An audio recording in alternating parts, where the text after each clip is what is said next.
ప్రియులారా, మన ప్రభు అయిన యేసు క్రీస్తు నామంలో మీకు శుభోదయం. ఆయనను గూర్చి అనుదిన ఆత్మీయ ఆహారం డిసెంబర్ 7 ప్రభుదినం. నేటి మన ధ్యాన లేఖనం ఫిలిప్పీలకు రాసిన పత్రిక 2వ అధ్యాయం 11వ వచనం. దేవుడు ఆయనను అధికముగా హెచ్చించి ప్రతి నామమునకు పైనామము ఆయనకు అనుగ్రహించెను. వ్యాఖ్యానాంశం యేసు క్రీస్తు హెచ్చింపబడుట. వ్యాఖ్యానాంశం యేసు క్రీస్తు హెచ్చింపబడుట. వ్యాఖ్యానం: హెచ్చింపబడి ఉన్న క్రీస్తు ఇప్పుడు చేయుచున్న పనులు 6 అని చెప్పుకున్నాం.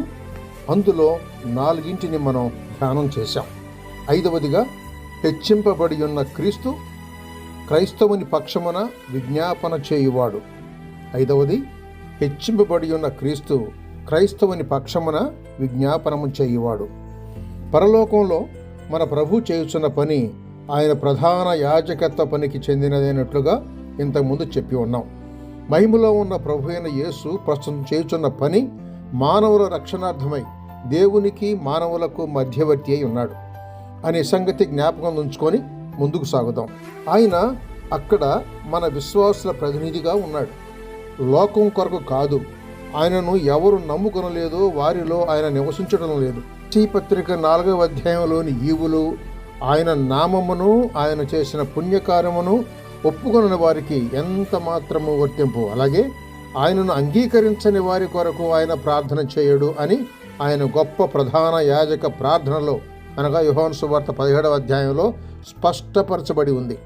తండ్రి, వారు నీ వాక్యము కైకొని ఉన్నారు, వారు ఆ మాటలు అంగీకరించిరి, నీవు నన్ను పంపితివని నమ్మిరి. నేను వారి కొరకు ప్రార్థన చేయుచున్నాను, లోకము కొరకు ప్రార్థన చేయటం లేదు. నీవు నాకు అనుగ్రహించి ఉన్నవారు నీ వారై ఉన్నందున వారి కొరకే ప్రార్థన చేయుచున్నాను అని 17వ అధ్యాయం 9వ వచనం.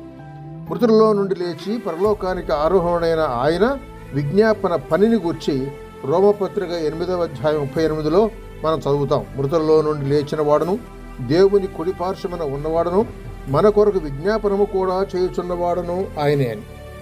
హస్తకృతమైన పరిశుద్ధ స్థలములో క్రీస్తు ప్రవేశించలేదు గాని ఇప్పుడు మన కొరకు దేవుని సముఖమందు కనబడుటకు పరలోకమందే ప్రవేశించెను అని హెబ్రీ పత్రిక 9వ అధ్యాయం 24లో చూస్తున్నాం. అలాగే మరొక శ్రేష్టమైన భాగం హెబ్రీ 7:24లో ఈయన ప్రభు అయిన యేసుక్రీస్తు నిరంతరము ఉన్నవాడు గనుక మార్పు లేని యాజకత్వం గలవాడై ఉన్నాడు.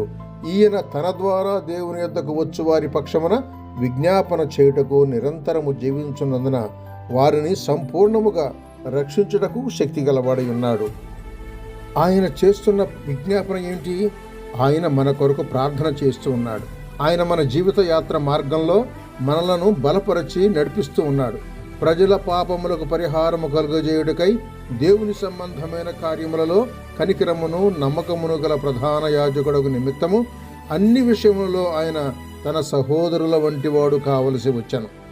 తాను శోధింపబడి శ్రమపడిన కనుక శోధింపడు వారికి సహాయం చేయగలవాడై ఉన్నాడు అని హెబ్రీ 2:17-18లో చెప్పబడి ఉంది. మన ప్రభువు మన బలహీనతను, మనకు కలిగే శోధనలను ఎరుగును. సాతాను శక్తి, అతని తంత్రాలను ఆయన బాగుగా ఎరుగును.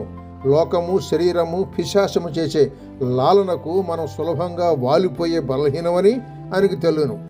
అందువలన ఆయన సీమోను పేతురు విశ్వాసం తప్పిపోకుండానట్లు ప్రార్థించిన ఆయన మన కొరకును ప్రార్థన చేస్తాడు. చూడండి, లోకా సువార్త 22వ అధ్యాయం 31-32 వచనాలు. పేతురు పిరికివాడై ప్రభువును ఎరగను అని అన్నా ఆయన యందు అతనికున్న విశ్వాసం తప్పిపోలేదు. ఇప్పుడు మహిమలో దేవుని కుడి పార్శ్వమున క్రీస్తు మన పట్ల కనికరము గల నమ్మకమైన యాజకుడు. మనకు కలిగే ప్రతి పరీక్ష, ప్రతి శోధన, మనకు కలిగే ప్రతి విధమైన ఆవేదన, వేదన అంతయు ఎరిగి ఉన్నాడు. ఆయన మన కొరకు ప్రార్థన చేయుచున్నాడు. సశేషం సహోదరుడు ఎం. డేవిడ్సన్. శుభములతో వందనాలు.